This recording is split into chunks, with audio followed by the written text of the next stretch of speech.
Толибони силоҳбада аз вилояти шимолии Қундузи Афғонистонро ки дар марз бо Тоҷикистон қарор дорад иҳота кардаанд. Полиси ин вилоят мегӯяд 20 июн Толибон амалиёт дар Қундузро оғоз намуданд. нисфи рӯзи 21 июн маркази устонро иҳота карданд. Иномуддин Раҳмонӣ, сухангӯи полиси Қундуз, иброз дошт ки қароргоҳи полис таҳти контроли Толибон аст ва онҳо дар масофаи тахминан 1 километр аз маркази маъмурии ин вилоят шаҳри Қундуз қарор доранд.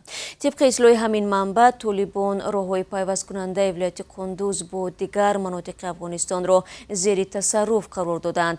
Толибон ҳамчунон минтақаи Имомсоҳиб воқеъ дар марз бо Тоҷикистонро ишғол карданд ки дар интиқоли молу коло аз Осиёи марказӣ аҳамияти бузург дорад. баъди оғози беруншавӣ нирӯҳои эътилофи байналмилалии зери раҳбарии Амрико Толибон даҳҳо ноҳияро ишғол намуданд. сухангӯи Толибон Забиҳуллоҳ Муҷоҳиб тасдиқ кард ки минтақаи Имомсоҳиб зери назорати Толибон аст. ӯ афзудааст ки Толибон то ҳол амалиёт дар шаҳри Қундузро шурӯъ накарданд.